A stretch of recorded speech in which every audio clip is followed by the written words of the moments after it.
Welcome to this week's installment of Constant Procession. This installment introduces the main characters from my book, The Very Fine Light. Also in this podcast, you'll learn about crowds of people who turn to the Virgin Mary at the southernmost point in the continental United States when storms come near. But now, if you recall, I discovered private journals from many of the characters that populate the book. And you can be sure that I will let you in on the content of these journals by reading in future podcasts some excerpts. This day, I'm happy to introduce Randy Sparks and Mayor Buell Belburn and Julie Vale, the village manager. They are three main characters, and here's a sample of what you can expect to hear from them in the book. Riding along with Mayor Buell Belburn in his big black SUV were Julie Vale, the village manager, and Randy Sparks, a village employee. As they turned onto a seldom-used side street, Julie noticed 24 houses, all decked out in Christmas lights. They cast a bright, colorful glow that suddenly overcame the anxious feeling Julie had felt as they sped along the street. Buell casually remarked, "It's been forever since I've been on this street." Turning to Randy, Julie asked, "How long have they been doing all this amazing decorating?" Randy shrugged. "It's grown and grown over the last 10 years, I think." "Turn on the radio," Buell said. "See if they're mentioning what's happening." The radio DJ's voice broke in. "Well, happy holidays to you from Connellville Radio. There are people all around. I know it's early, but apparently, if you build it," then somewhat lowering his voice, "or even burn it down, they'll come." "Oh, brother," Julie said as they pushed on towards the government center. The DJ continued, "It's a winter wonderland from our little vantage point here above Main Street. And I've heard the entrance to the church is quite a sight. It's now dressed up and looking like a Hollywood movie set." "This street is remarkable," Julie said. "Buell, why didn't you have me listed on our Winter Wonderfest map?" "Not really all that remarkable. Kind of a wrong side of the tracks reputation." "Wrong side of the tracks?" Julie repeated, somewhat perplexed. Randy said gracelessly, "The houses don't reflect the proper image the village benefactors wish to portray. That's why they didn't list it, huh, Mr. Mayor?" Buell said, "Guess we shouldn't have put the burned-down Civic Center on the list." Julie jumped in before Randy could respond. "Stop it, you two." That's it from the book right now, but there is going to be plenty more excerpts, plus these private journals that I just can't wait to share with you in upcoming podcasts. And now, here as promised, is about St. Mary of the Sea from Key West, USA.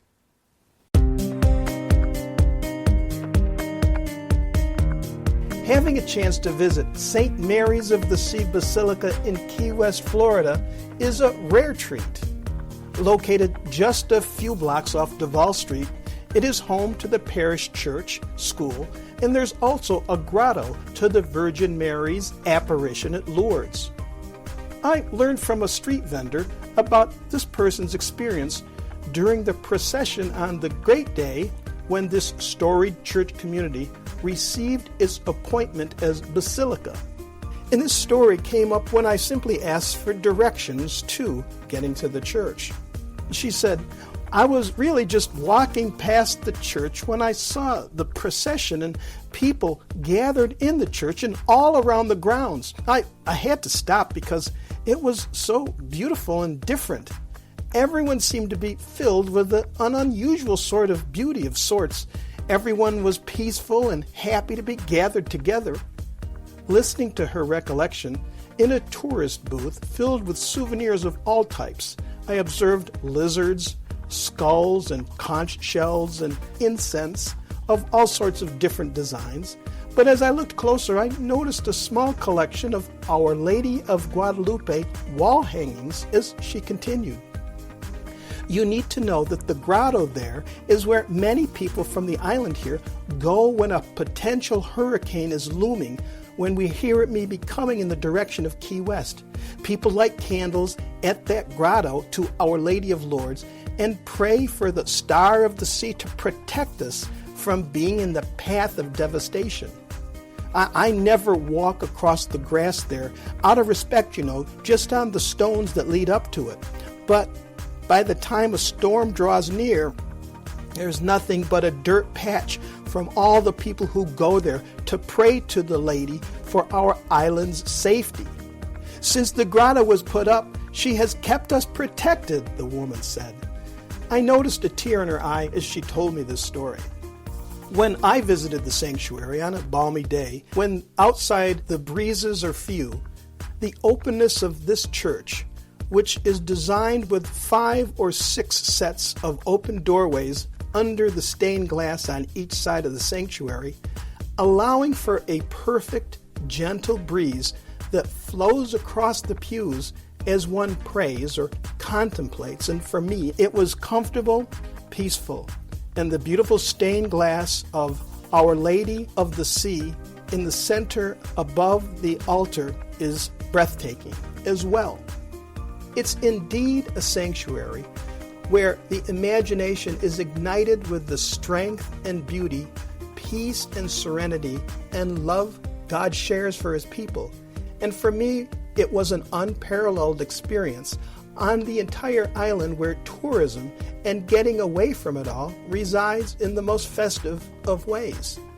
I looked at the coat of arms for the Basilica of St. Mary, Star of the Sea, and I noticed the motto on their coat of arms, Spy Salvi, which means, quote, in hope we were saved, unquote.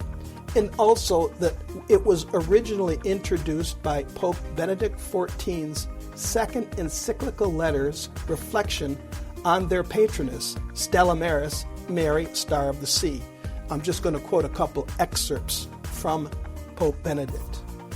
With a hymn composed in the 8th or 9th century, thus for over 1,000 years, the Church has greeted Mary, the Mother of God, as Star of the Sea.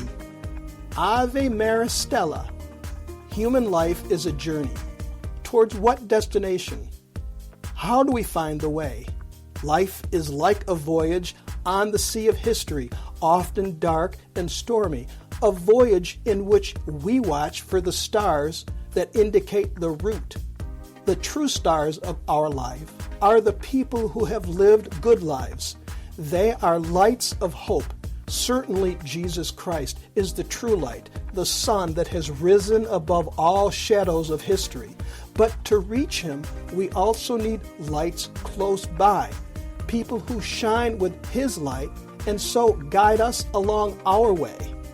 Who more than Mary could be a star of hope for us? With her, yes, she opened the door of our world to God Himself. She became the living Ark of the Covenant, in whom God took flesh and became one of us and pitched His tent among us. So we cry to her, Holy Mary, you belonged to the humble and great souls of Israel, who like Simeon were, quote, looking for the consolation of Israel and hoping, like Anna, for, quote, the redemption of Jerusalem. Your life was thoroughly imbibed with the sacred scriptures of Israel, which spoke of hope and of the promise made to Abraham and his descendants. In this way, we can appreciate the holy fear that overcame you when the angel of the Lord appeared to you and told you that you would give birth to the one who was the hope of Israel, the one awaited by the world. And through your yes, the hope of the ages became reality. And entering this world and its history, you bowed low before the greatness of this task and gave your consent. Behold, I am the handmaiden of the Lord. Let it be to me according to your word. And the final paragraph that is written, the joy of the resurrection touched your heart and united you in a new way to the disciples, destined to become the family of Jesus through faith. In this way, you were in the midst of the community of believers who, in the days following the ascensions, prayed with one voice for the gift of the Holy Spirit, and then received that gift on the day of Pentecost. The kingdom of Jesus was not as might have been imagined. It began in that hour, and of this kingdom there will be no end. Thus you remain in the midst of the disciples as their mother, as the Mother of Hope. Holy Mary, Mother of God, our Mother, teach us to believe, to hope, to love with you. Show us the way to his kingdom. Star of the sea, shine upon us and guide us on our way.